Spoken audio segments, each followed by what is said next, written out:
Remember, in the course of discussing movies, the host will spoil plots. You've been warned.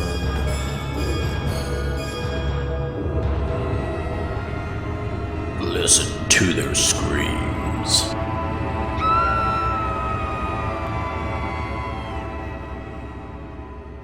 Greetings, ghouls and creeps, and welcome to Listen to Their Screams, a horror podcast that feels like you're chatting with friends. I'm one of your friends, Dave. We're joined as always by our other friend, Ike. Ike, how are you?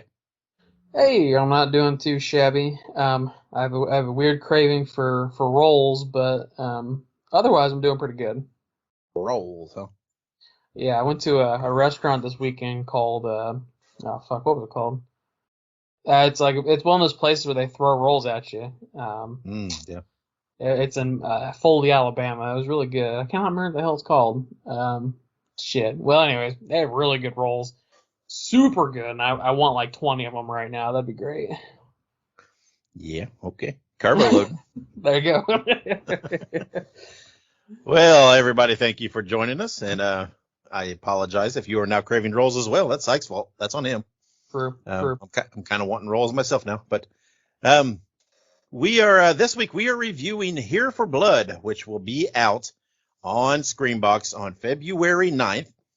We will be giving pretty much a spoiler-free review. We're just going to give feedback, our feelings. We're not going to really spoil any of the plot points since we're well ahead of the release date of this movie. But we did get a screener link for it and wanted to review it. So that's coming up later in this show. One thing that we did want to drop is that we are now a Super 7 collaborator. That means if you go onto Super 7 and place your order, when you go to checkout, use the promo code Dave Dynasty when ordering. They didn't give me any opportunity to create the promo code. They just gave me that based on my email. So it is what it is. Sorry, Ike, you're not mentioned in the Super 7 promo code, but it doesn't save you any money or anything else. But we do get a little kickback. So if you're going to order any of the cool merchandise that Super 7 offers, then just use that promo code and help us out. Before we get into things, we'll give a special thanks to our wives, Monica and Kayla, for all their support and all they do. I say it every week. I promise they're going to be back on soon. We have lots of segments and that we like to do. We have to cycle through, and we're actually going to be debuting a new one next week. We'll see what we think of that one when we unveil it next episode. Before we get into everything, we did do a poll on the good old X and Instagram. We asked the question, should Scream 7 move forward or just pause and give it some time? And the fans voted for 69% of you said to just stop, just give it time and just put it on the shelf. 31% of you said go ahead and make it. And I think that's we kind of side with that as well. We've had this discussion that, hey, maybe it's time just to pause and let it breathe for a bit and try to regroup because it still seems like it's in shambles. Nobody seems to know what's going on over there. And I would definitely agree with our viewers, our listeners. At this point, with everybody who's been dropped from the project and or have left the project, I think at this point making another movie would be making a movie to simply make a movie, and that's just not going to work. That shit ain't going to fly. Yeah, I mean, we discussed, Dev Campbell said she is open to coming back if the situation were right and everything else, but right. I can't imagine right now that they're going to be able to present a project to her that's going to make her say, oh, yeah, I need to do that. But, I mean, who knows? I don't know. I mean, again, we've said it in the past, if they can get, Dev Campbell on board, if they can get, Courtney Cox to stay on board, if they can, maybe bring back Matthew Lillard or whatever else, I mean, hey, they might be able to salvage something. I don't know how they will explain the others not being there. I don't know, but I don't know. It's kind of sad that, it was a property that, no matter what you thought of the last movie, I mean, at least it was vibrant and active and things are going on and it was exciting. And man, the wheels fell off very quickly on that. So. Yeah, no kidding. The wheels went straight off that bus. Let's be real. Yeah. So we concur with you guys that maybe it's time just to let it breathe for a bit and come back later when we've regrouped. But I don't know. Who knows what they'll do? I mean, if they push forward with the movie, they're risking the chance of, will it succeed? Given all this stuff that's going on, will people go see it? I mean, yes, some will. Hell, I will. I'll still go see it, but will they get, the kind of box office return that they need? So who knows? So before we get to our weekly segment, Ike, did you watch anything this week? Honestly, I didn't watch a whole lot. I'm still watching, of course, the originals. And it's not a horror movie, but I did go and watch Mean Girls in theaters yesterday with my wife. And like, I don't really remember the original Mean Girls. Like, I know it has Lindsay Lohan in it, but like, I don't really remember a whole lot about it. So I kind of went into this movie with a fresh mind, and it wasn't too shabby. It wasn't too bad. It is a musical, which I don't remember the original movie being a musical, so my wife had to explain to me that there was a musical made for Mean Girls, and this is just the cinematic adaptation of that. So, yeah, it wasn't too bad. It was pretty solid. I'll take your word for it. I'm good. I don't have any desire to see Mean Girls. I didn't really care for the original. Just not my type of movie. But so, que sera, sera. Let's see. I did watch a couple movies. I caught up on a couple Shudder movies that I was wanting to see. I did watch the 2023 movie Suitable Flesh, which had Heather Graham in it, Barbara Crampton. Was not too bad as an adaptation of a H.P. Lovecraft movie, and it was pretty trippy and pretty cool. I'd suggest watching it. It's pretty decent. It's pretty good. And then I did watch the movie Destroy All Neighbors on Shudder that just came out. I've heard a lot about it, and it was also pretty good. It was had a lot of comedy in it. It was a little goofy, but it definitely had some moments where it made me kind of laugh, and it was pretty funny. But of the two, I'd suggest Suitable Flesh first. I really enjoyed that, so that's my recommendation. My Shudder recommendation for the week is Suitable Flesh. Very good. I just looked it up on IMDb. It looks pretty good. It is. I love Heather Graham. I love Barbara Crampton, and it was good. It really was. It was fun, and so again, I recommend. It's a good little flick. So all right then, let's move on to our weekly segment. Two Truths and an AI. And this week we have tapped into Skynet, and we are going to play Two Truths and an AI. So this is the segment where we have three descriptions of movies. Two of them are actual produced movies, and one of them is just a description that has been whatever you call it, fabricated by AI. My wife Monica has put this together for us so that I have no knowledge of this going into it. And I read the three to Ike, and we see if he can guess which of the three is an AI produced description. Bonus points to him if he knows any of the other movies. Actually, we don't keep points, but mad props. There you go. Been a few times you've known what the other movies are. That's so mad props, Ike. So here we go. Are you ready? I'm as ready as I will ever be for Two Truths and an AI. Well, that is the best we can expect. So here we go. It's the best we can expect for a guy craving rolls. That's right. All right. Here is your first movie description.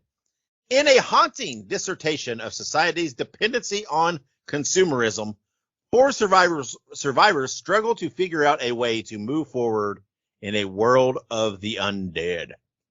So that is your first movie description. Oh, that's for sure Day of the Dead. That does sound awfully like that, doesn't it? Number two. In a world ravaged by a mysterious virus that turned people into relentless zombies, a unique community of survivors emerged, a group of deaf individuals who found strength in their shared ability to communicate without words. Okay, that's interesting. That is number two. Number three. Strangers looking for young girls missing father. Excuse me. Let me start that again. Strangers looking for a young girl's missing father end up on a tropical island where the inhabitants are undead. So we definitely have a little bit of a zombie thing going on here.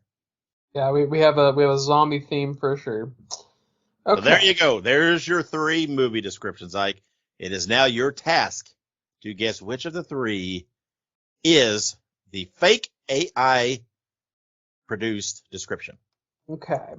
So this one's hard because it's not that hard, but at the same time, depending on what prompts were put into the AI, any 3 of these could be an AI. Not to mention there's a shit ton of zombie movies. True. There is an obnoxious amount of zombie movies. So, I mean, there's just zombie movies falling down of every producer's ass. True. Absolutely. Or at least once upon a time. I would say that still rings pretty true to this day. It is an epidemic. They still make them. I mean, it's crazy. Zombies are pretty cool though. So.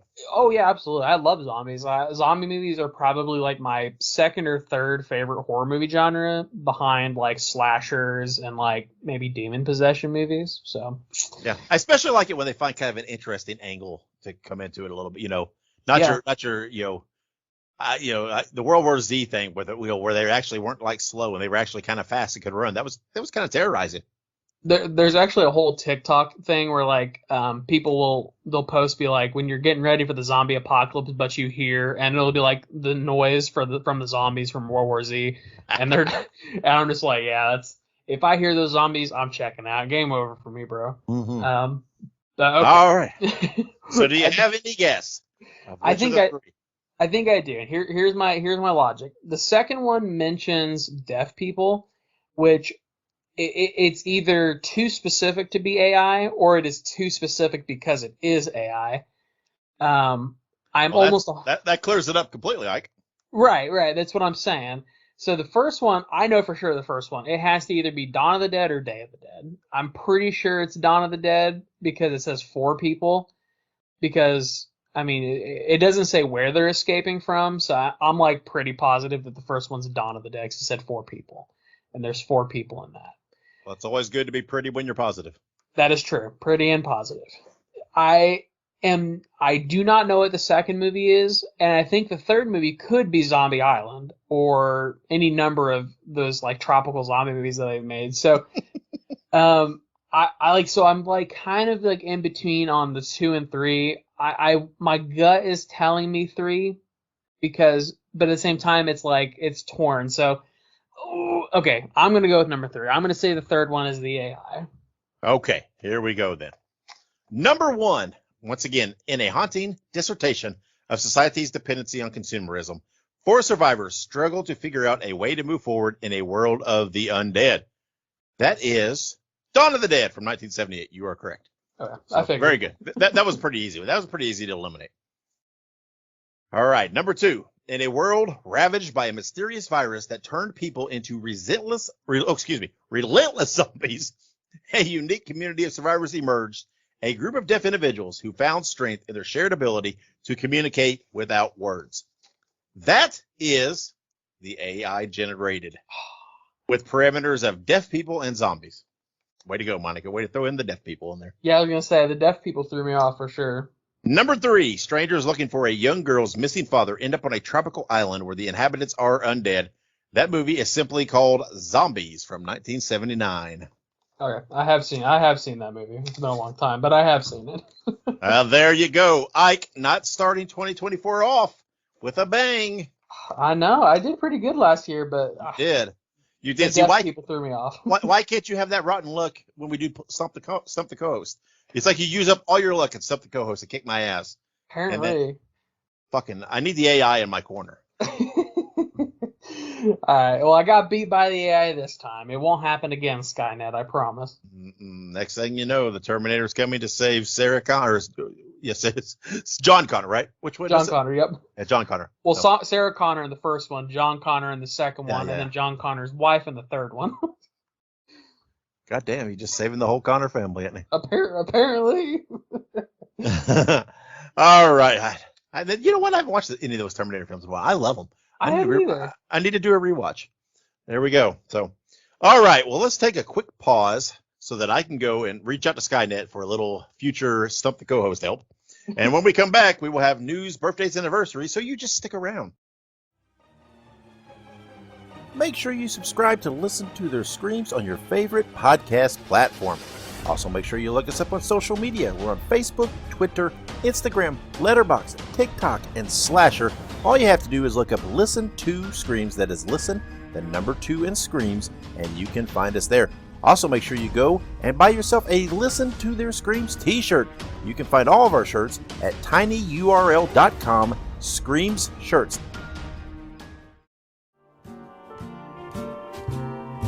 Spread the news. Spread the news. Spread the news.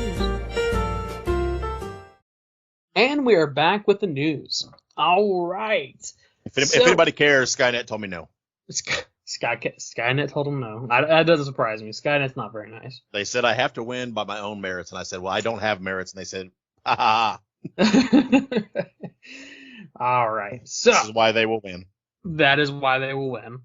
They're relentless. All right. Starting us off at the top here, we have the Coen brothers, Joel and Ethan Coen to be specific, have written a script and are set to direct a very bloody horror movie. No word or expected release date, but I'll take it. I'll take the word of the Coen brothers on a very bloody horror movie for sure. Yeah, the Coens do some quality shit, man. They make some good films, and you had me at very bloody. So let's see what they can do. I'm down. So bring it on, Coens. Let's see what you got. Yeah, and for people who are maybe not super familiar with them, I think they did like The Ballad of Buster Scruggs, True Grit, No Country for Old Men. That's a good one. Mm-hmm. Yeah, they've done some pretty acclaimed movies. So it'd be cool to see what they can do with a quote unquote very bloody horror movie. Oh yeah, I'll watch it. I'll watch just about anything once. Mm-hmm. All right. Next, we have the first trailer was released for Jordan Peele's next movie, Monkey Man, which is to be directed by Dev Patel. The movie is set to be released in theaters April 5th. So that's actually insane because we originally thought it was going to be a December release. Yeah. And then it disappeared off of rosters for a while, and then all of a sudden they're like, oh shit, it's going to be April 5th. Sorry guys. Yeah, this is wacky. I don't know what's going. I mean, we thought it came off the calendar because, oh, that's bad news, right? It's going to be later. But, apparently did it come off the calendar because, oh, we're further along than we thought? Or just hypothesizing here, could we see 2 Jordan Peele movies in the near future? I don't know. No word on that. I'm just saying. But did you happen to watch this trailer at all?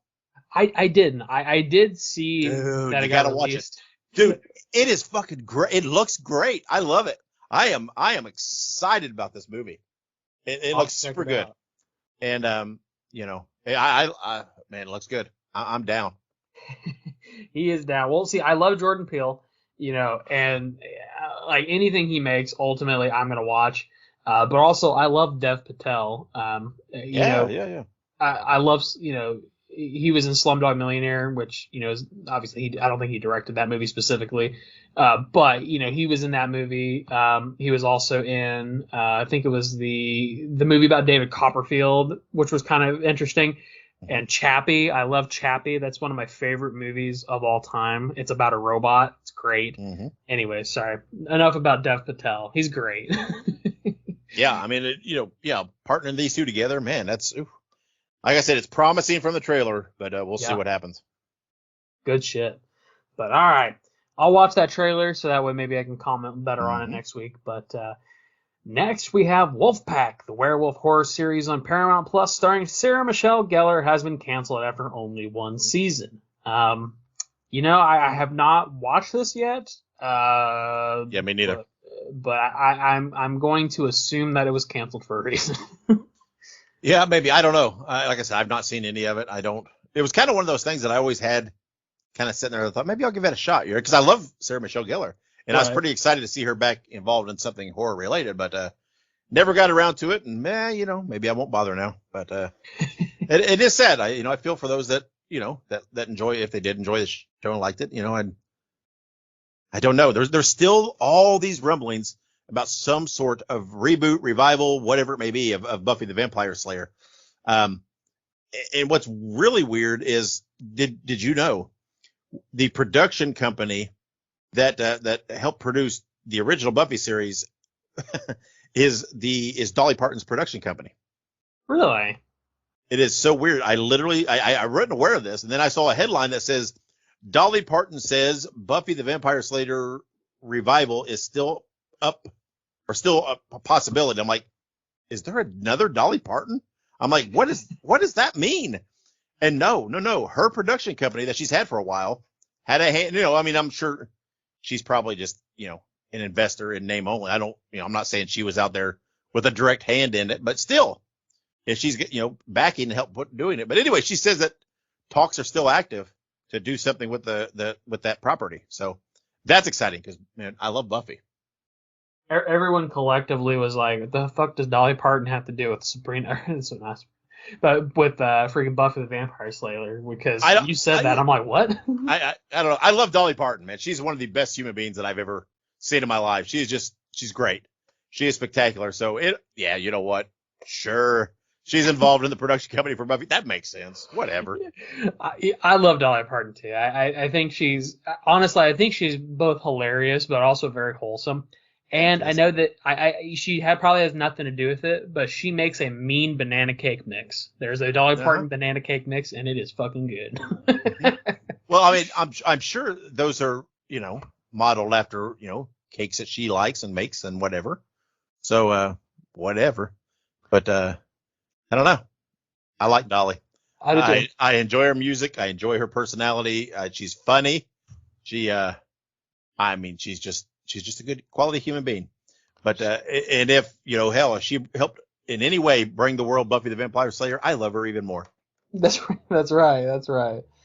What's that song? I like that song of hers, Jolene. Oh, you know what's funny? Here. I know this is way off track.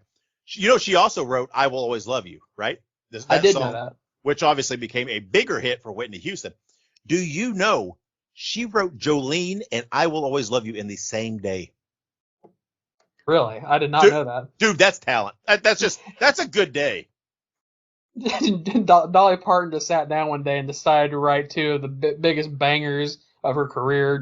Let's do it, guys. That's fun. She's something else. She is. But all right. Enough about Dolly Parton. It's going to make me hungry thinking about banana cake. But banana cake with your rolls. Banana cake with my rolls. That's right. A lot of carbs. But time this podcast is over, we'll have your whole meal planned out. Amen. So right now we have rolls, and we have what'd you say? Banana cake. Yeah, banana cake for dessert. So here we go. The menu is coming together. So let's see where this goes. Slowly but surely. All right. And then we also have the final trailer for The Walking Dead, The Ones Who Live has been released. The series will mark the return of Rick and Michonne and will premiere on AMC and AMC Plus on February 25th. For people who have listened to the show for a while, you guys know that both Dave and I are huge Walking Dead fans. Mm-hmm. I do have a little bit of catching up to do with some of the other shows before I watch this because, as I understand it, The Ones Who Live is supposed to I don't think it's going to end the series, but it's supposed to definitely be like a culmination of everything that's led up to it. So I don't know what's all going to be in it, but I'm hoping to see some, comeback characters from maybe earlier in the show, maybe see what happened to Heath. They just dropped that fucker off a bridge and they're like, all right, bye. So I'm excited for this. I love Andrew Lincoln. I think he does Rick better than anybody else could. And of course, I love Michonne. Yeah, Michonne's the best. I mean, Michonne. I'm a huge fan of that since the comic book, right? I mean, that's a great character. And I don't remember. We were in the same theater. Remember, with the same theater when Michonne debuted in that episode, we were watching that in a theater. Remember that? And there's nothing like watching that in a theater full of people and going nuts when Michonne debuts on screen. That was amazing. And I do, and it always blew my mind. Andrew Lincoln, the first time I heard him speaking, he's actually British. And I'm like, whoa, that's kind of weird. Yeah, I'm not. No, I'm just saying. I'm excited. I'm excited when I love The Walking Dead, how the universe is just growing. I think it's definitely one of those properties that you can have that, right? You can tell multiple stories and do all kinds of things with it because it's a world, right? So you can do whatever you want, and there's lots to tell. So, But Rick and Michonne are always been two of my favorite characters, so I'm excited to see them back in. Amen. But no food references for that one, because I don't want anything that comes from The Walking Dead. I don't want any food from The Walking Dead. Mm-mm. Another zombie mention, though. Yeah, another zombie mention. There's plenty of those. But this next one, it's very interesting. I have not heard this, but I guess this is something that's happening, which I'm here for, man. But a stage adaptation of The Lost Boys is coming soon, titled The Lost Boys: A New Musical. A fun fact about Ike, I enjoy a good musical. I talked about Mean Girls, but I also saw the Wonka movie, which was a musical this year. I just generally like musicals. Like The Greatest Showman's a good one too. So, fun fact about me, you combine the musical aspect with also the horror movie aspect. I think that'll be pretty tight. So I'll definitely check that out. Yeah, I mean, I like a musical when it's done right and everything else. And the whole world, and anybody that's ever listened knows I love the Lost Boys. The Lost Boys, I mean, outside of Bela Lugosi's Dracula, the Lost Boys are the pinnacle of vampires for me. They're so fucking cool. But I mean, come on. I mean, a musical adaptation with the sax guy on the beach playing. Oh, come on. Yeah, bring it. I'm excited. I'm sure this is not anything that I'll ever be able to see in person. Probably, who knows where it's playing, but maybe it'll come out there in some kind of streaming platform, or whatever. Who knows? This day and age, I'm sure we'll get a chance to see it. But I'm all for anything Lost Boys, so bring it on. Amen to that. All right, moving on to some birthdays. Starting us off strong, we have February 3rd, 1970, Warwick Davis, known for The Leprechaun, Willow, Return of the Jedi. Many more. But we recently talked about The Leprechaun, of course, which is a hilarious movie. Wonderful, wonderful movie. Hilarious, but wonderful. So, of course, we wouldn't have that without Warwick Davis, who gave a hell of a performance as the Leprechaun. Yeah, I love Warwick Davis. I mean, I love Leprechaun. Of course, I love Return of the Jedi. I knew, as a kid, I always loved Willow. Right? I didn't watch the recent series. I heard it wasn't that great, but the movie I love. But Warwick Davis he's been in lots of movies and stuff that are pretty key in my life. So he's done lots of Star Wars stuff. Right? He was Wicket in Return of the Jedi. Right? The one Ewok. But I was looking at his credits when I put this together, and he's done a lot of Star Wars stuff. he's been in several movies playing different things. So, I love him. Warwick Davis is a pretty cool dude. He's just rocking and rolling, doing everything he can, just flooding all of pop culture. That's a great thing. Mm-hmm. Love to see it. All right. Oh wow, that's again the zombies, man. All right, February 4th, 1940, George Romero. You might know him from Night of the Living Dead, Dawn of the Dead, Day of the Dead, Land of the Dead, Diary of the Dead, many of the Dead movies that you've probably seen. George Romero, an icon, a legend, one of my favorite directors of all time. Just so great. I love George Romero. Yeah, literally, like what, the Godfather? I mean, what would you call him? The Godfather of zombies. I mean, he's the guy. Yeah. Right. I mean, he's the man. We've talked so much about certain things and how they, like we mentioned, Bela Lugosi and Dracula. That's the Dracula that pop culture visualizes more than anything, right? And blah blah blah. George Romero created the standard zombie. I mean, that's what we think of, the slow prodding, moaning. That's Romero. And what's great is there's still stuff of his that's out there being worked on, right? He had some screenplays that he had written prior to his death that never got finished, never got made, and different things that are supposedly going to happen. So it's pretty cool. But yeah, I mean, Romero is you can't even. I mean, we could talk for hours on his impact on horror and the zombie genre. Yeah, no, absolutely. And I actually, one of the first YouTube videos, because I think I've talked about this before, I had a little bit of a YouTube stunt where I did conspiracy theories and talked about movies and stuff. It was under the title Geeks too. I haven't really done anything with it for a while just because, life's been busy, but One of the first things I ever did on there was I did like a 3-part series about how Night of the Living Dead and George Romero is easily the most important zombie movie just of all time. And George Romero arguably being one of the most important people in zombie movies of all time and just horror movies in general. So I very much share that opinion that if it were not for him, we would not have like 70% of the zombie content we have today, for sure. I mean, we've already spoke of Walking Dead. I mean, that's a direct descendant. Yeah. And I mean, those are Romero zombies. I mean, let's be frank. That it's what he created. So yeah, I mean, what a talent, what a mind. Absolutely.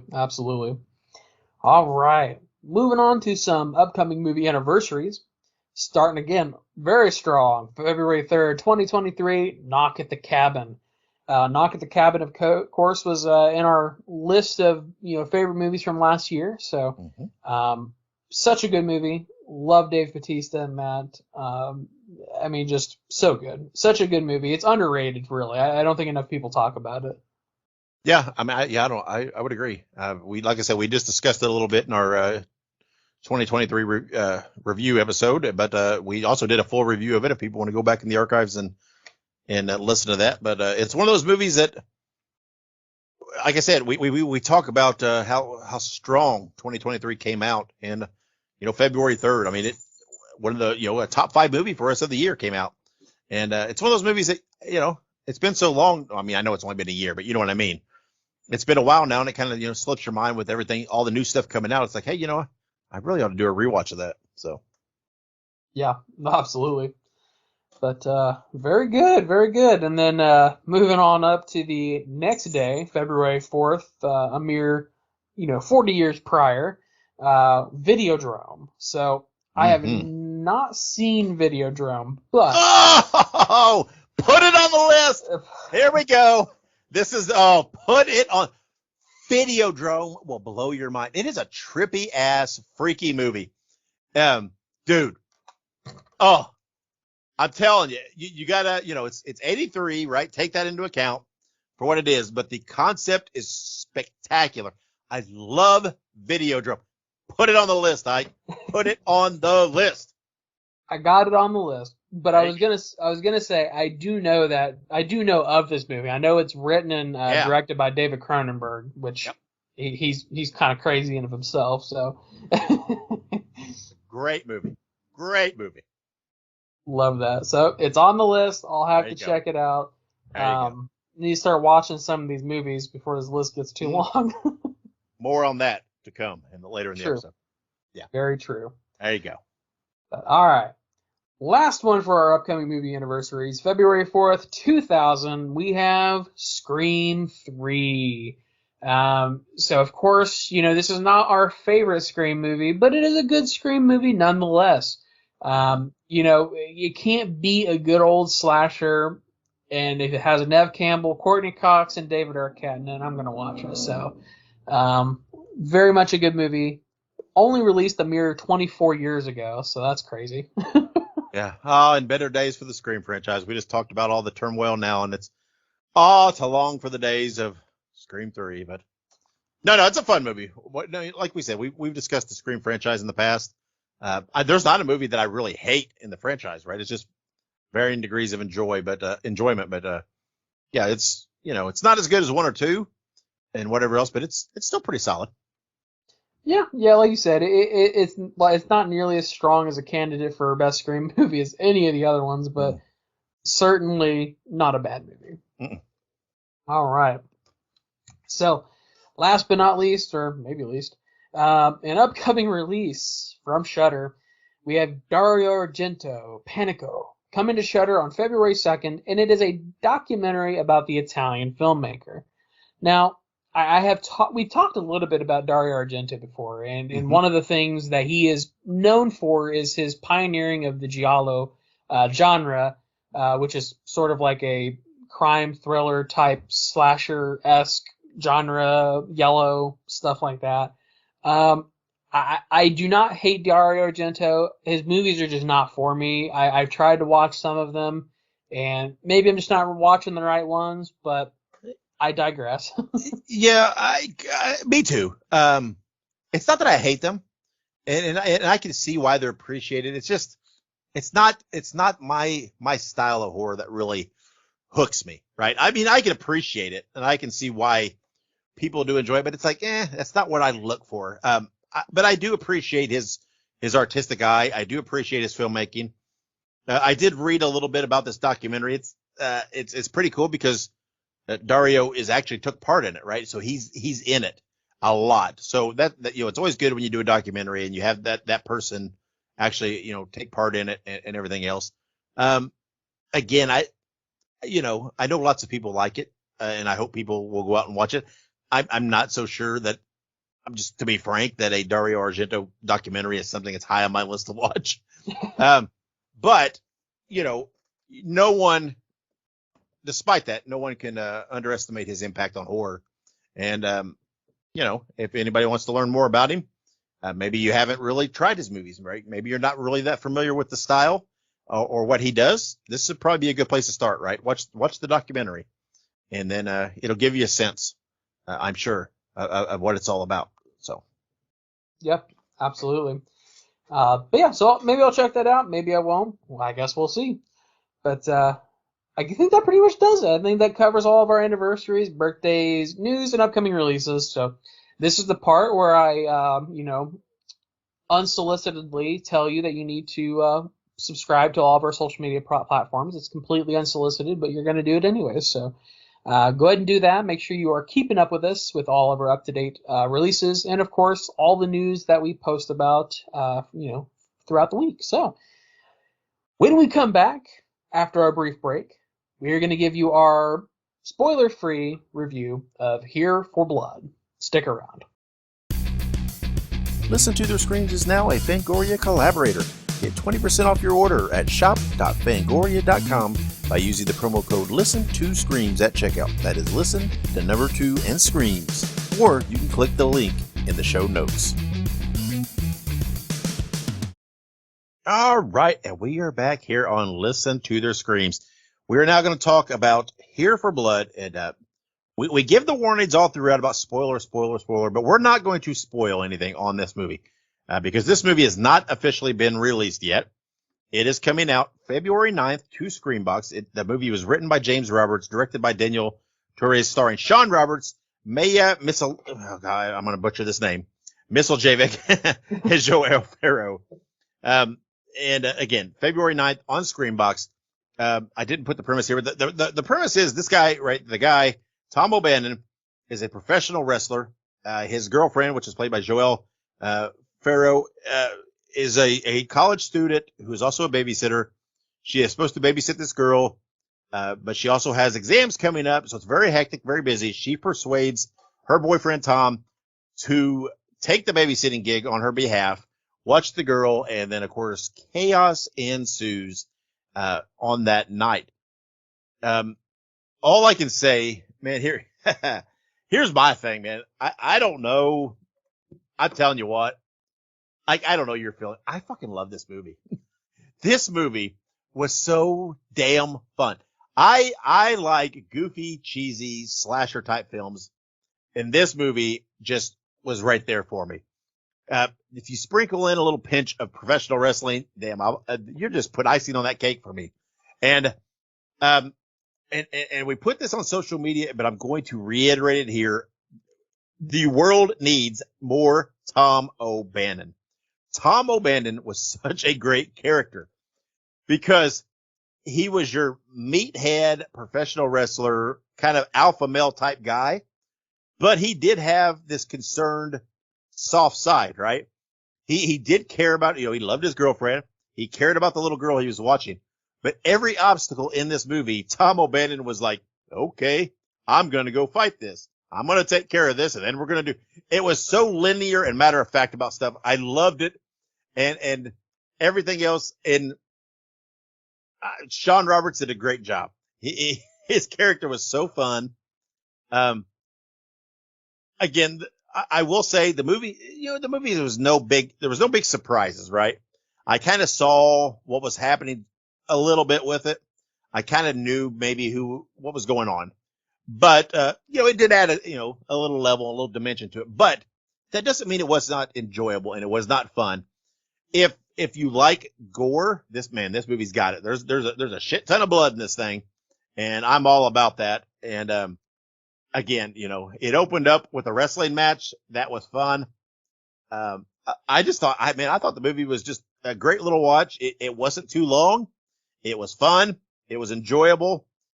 It left me thinking, man, let's see a little more, right? Let's do something else with this because that was a good time. Ike, what do you think? Yeah. So I agree with everything you said. But I do have to make one small correction. This movie was 2 hours long. But for the first time. Was it really? Yeah. But here's the thing. To me, it didn't feel like 2 hours. I was having so much fun watching this movie.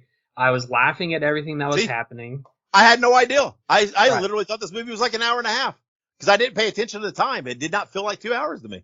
No, well, that's the thing is it didn't. And this is just proof that if you make a fun, just good movie, and even if it's not the most expensive budgeted movie, it's just such a good time. And Back for Blood, or I'm sorry, Here for Blood, not Back for Blood. The next movie should be called Back for Blood. There you go. Yeah.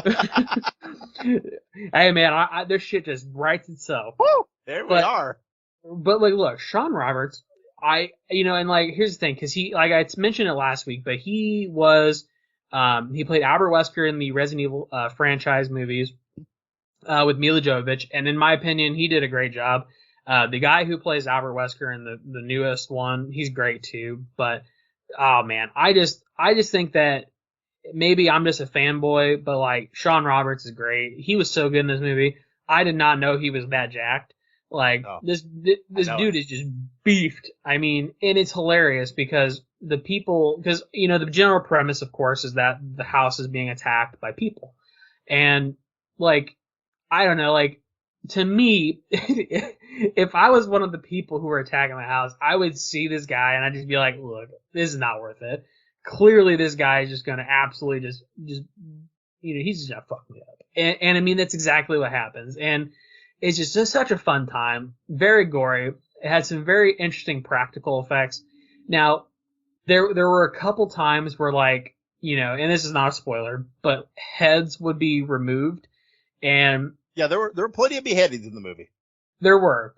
And every time it happens, it very comedically just spouts blood. And like, yeah. I'm just laughing because obviously it's done to be funny.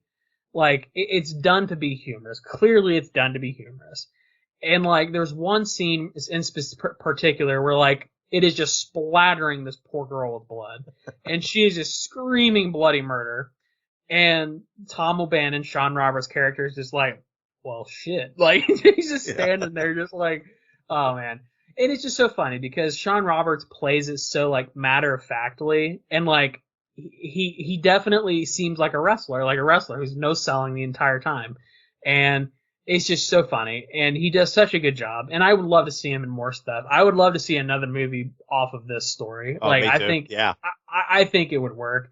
Like, and of course the movie did end on a cliffhanger.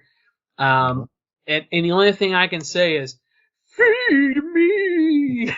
That's absolutely right. Which obviously, again, it's out there in the tagline. There is a severed head in this movie. Yes. This is not a spoiler because Screambox, the producers themselves, have put this out there. A severed head, which is voiced by Twisted Sister's Dee Snider. Dee Snider, yep. It is this movie. I'm telling you, this is okay. This is not like an Oscar award worthy type movie. No. If you're looking for that, no. I like good, fun, bloody, cheesy slasher movies, and this is what they gave. This movie made me feel like I was back in the 80s, renting a video on the weekend, watching one of these movies, with the lights off in my bedroom. That's the way it made me feel. That's the kind of joy it gave me. It was just a fun movie. And coming out of it, all I can think is, man, this character, Tom O'Bannon, needs more. And I want a Tom O'Bannon figure. I want this and that. I want more figure because this character was great. Yeah. It is such an iconic horror movie character.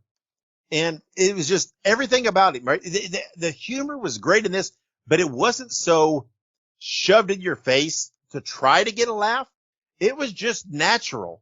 It was like when shit happens in real life and just comes up, and it's like you're in this really weird ass situation, but you still laugh. I mean, I've been in situations like that, right?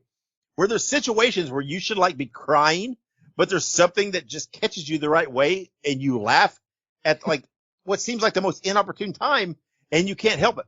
That's what this was. There was times, where there were things that made you laugh when it feels like, oh, you shouldn't be laughing at this point.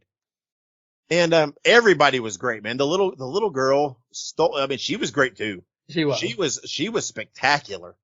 And just absolutely the cast was great from top to bottom.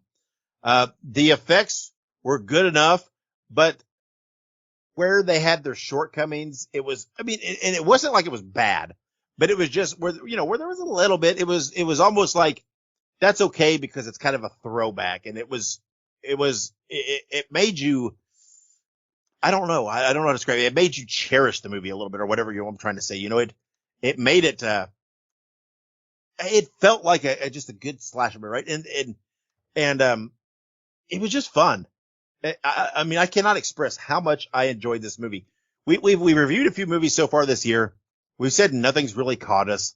Nothing, it's like, some have been okay, but it's like nothing's really just made me feel good. Man, this movie has revitalized me.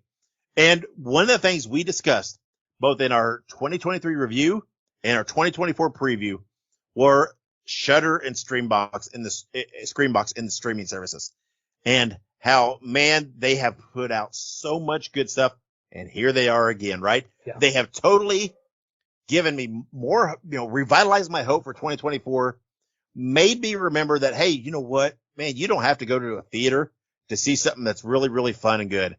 And, man, this, I cannot express. Again, let's be frank. Is it a spectacularly great movie? No, right? It is not that there's any big mind-blowing twists or anything to this movie. Nah. It's actually, to be frank, it's a little predictable. That's okay, though. That's okay, because that's not what drives this movie, right? It's not a twist or a turn or a cliffhanger or surprise. That's not what drives the movie. It's the fun. It's the kills, that's what drives a slasher movie, right?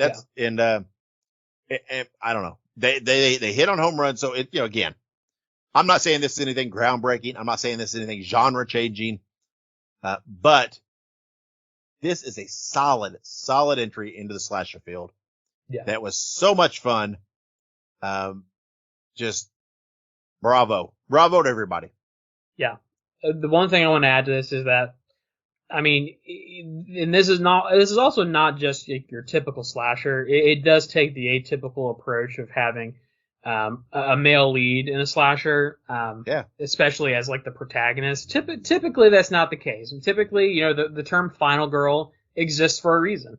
And it just happened to be that our final girl this time was Sean Roberts. So I love it. I think that, the only other thing I wanted to add to kind of what you were saying too is that basically you were kind of honing in on this, I think, but I think that the thing this movie does the best is that where there are blemishes, where there are issues, where there are potential what's the word for it? Where there are potential shortcomings. Yep. They're done charmingly. They are, there you go. Yeah, that's the word I was looking for. There is a charm to the shortcomings of this movie.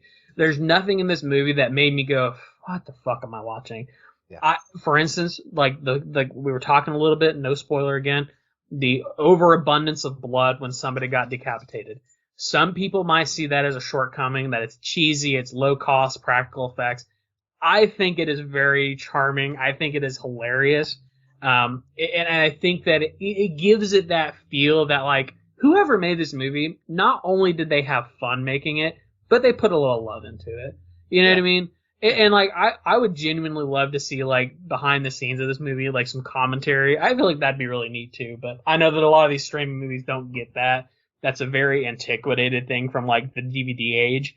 But I would love to see like a director commentary or like Sean Roberts doing some commentary on this. I feel like that'd be pretty nifty. Or a gag reel. There's got to be some good. I'm sure. I'm sure. Which also, one other thing, I didn't mean to cut you off. Apparently, I was looking at Sean Roberts' IMDb just because I look at people's IMDb's, and he's Canadian, of course. Yeah, he's from Ontario, Canada, but Canada. But he's been in Murdoch Mysteries, so like I'm absolutely convinced that every fucking Canadian actor has been in Murdoch Mysteries. Absolutely has to be, because not a single Canadian actor that I have seen during this show. And a lot of them are from Supernatural too. Don't get me started on that. There's a Supernatural Murdoch mystery pipeline for all Canadians, I tell you. Yeah. But yeah, again, this was a fun movie. It was. And again, that's my key word, right, man? I you know what? Is an elevated horror movie that's really crafty and creative. Is that entertaining? Sure. Right. And when you can nail that, that's great. Right. But let's be real. When you're dealing with some of the premise of what horror movies contain, what are you going to do? What are you going to do to try to elevate that? Right. You have to accept what your topic is and what it is, and just have a good time with it and realize that the word believable in horror movies, do they even go together? Right. Because most of what you're dealing with is not believable. And I'm not saying that you can't try to paint it in a way that seems, quote unquote, to be believable. But sometimes it's okay just to have fun. And some of the movies we've knocked, right, they're not fun because they're so hokey. And this movie didn't feel hokey to me, right? It's like they knew what they were. They knew what the budget they had to work with is. They knew what the effects were going to be and how they were going to do them. They knew where the strengths lied. And they're like, okay, we've got these things. Let's just strap on and have a good time and do it. And nothing felt forced. Nothing felt hokey.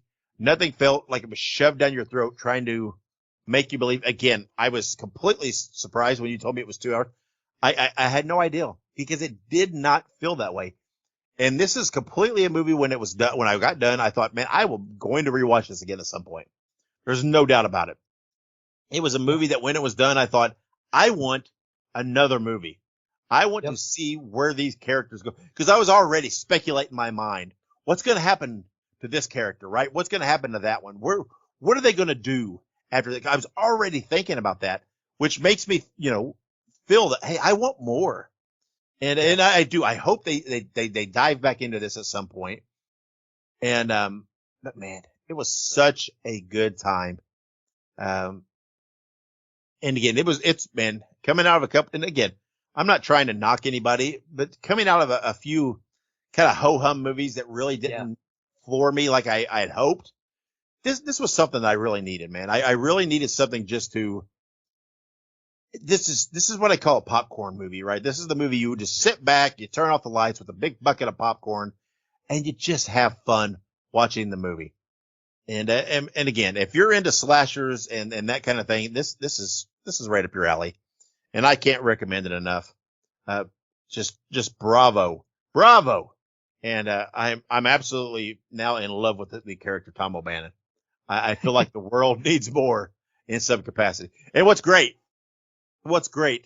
is the Here for Blood Twitter account claims it says it is conducted like it is ran by Tom O'Bannon. That is spectacular. That is great. That is marketing 101 right there. That's beautiful. So, it really is. That's awesome. Yeah, that is good stuff. So, all right. Well then, let's rate this sucker. Again, we do factor in, the enjoyability, the fun, but we also do keep in mind, is this a groundbreaking movie? Is this anything trend setting, genre shaking, right? Is this And we have said that, right? As much fun as we did have with this movie, it's not really setting any new precedents. Right. I feel like it is a good modern take on the slasher genre, and what you can do with that in this day and age. So I'm going to give it a very solid 3.5 out of 5. I can't push it to 4 because the 4s and above, we kind of saved that for the movies that, like we said, are really doing something outside the box. And I can't say this is outside the box. This is very firmly in the box, but it's just doing it perfectly within the box. 3.5 though, that's an understated rating for me because I love this movie, but I'm giving it a 3.5 out of 5. Like, what are you saying? Like you said, when I first watched this movie, it kind of, honestly, I think it's because we haven't watched that many great movies. No offense to the movies we watched, but that we haven't really watched that many great movies so far this year. I immediately was like 4, 4, 4. Mm-hmm. But you kind of have to bring yourself down a little bit and just realize, like, yeah, it was really good, but like there were some, rough corners and things like that. And, if I had to rate it based solely off of, enjoyability, it would be a 5, of course. Absolutely. No doubt. But you have to look at the other things. So 3.5 out of 5 to me, it's not a middle of the road movie. It is above average. 3.5 is where I would put that. Yep. And I will say this. I know we are only coming out of the first month of the year. This is the movie of January for me so far. This is of the movies we've watched right now. If I had to say, okay, boom, what's your favorite movie of the year? I know it's only a month in, but if I'm answering right today, it is Here for Blood. So there you go. Oh yeah. It is my favorite movie of January. So I know I know we've got a lot of big ones coming up and a lot of things, but I can say without a shadow of a doubt, when we have that discussion about our favorite movies of 2024, I mean, Here for Blood is going to be in that discussion. There's no matter what comes out because of how much fun I had watching it. It'll at least be mentioned in the talks. Whether it makes anything, who knows? But I cannot recommend this movie enough because it's just God damn, it's just so much fun. It was so enjoyable, and again, very much what I needed to see at this time. So I could not be happier. Thank you, Screambox, for coming through for us horror fans once again, and making me happy. So we've rated this thing. Now let's look to next week. So Ike, here's what we're going to do. We were looking at the calendar, man, you know what? There really wasn't a new release to do for next week, right? So we kind of had options. And we know that you have this ever growing to watch list. We just added another movie to it earlier. And, and we know, let's be frank, you have not been the most diligent about knocking films off this to watch list. I have not. To the point that, you know what? I have gotten some support on social media for people saying, come on, Ike, you need to watch so-and-so. So we thought, hey, let's put Ike, let's back him into a corner. Let's make him have to watch one of these movies, right? So next episode, we're going to review a classic movie. And the movie that I have probably more than any other, I have tried to beat into you. You've got to watch it. You've got to watch it. You've got to watch it. You've got to watch it. So we can say with absolutely zero uncertainty that before next episode, Ike will watch and we will discuss and rate Silence of the Lambs. Yes, sir. We're going to knock that off your list. And, I mean, this is going to be epic. This is going to be great because this movie I love this movie. And, I cannot wait to discuss it with you. I cannot wait to see what you think. I feel like you will like it, but who knows, right? We don't know. And, like we said earlier, next episode, we're also going to debut a new weekly segment. And, we're going to give it a shot, see how it works. Ike, we come up with these ideals.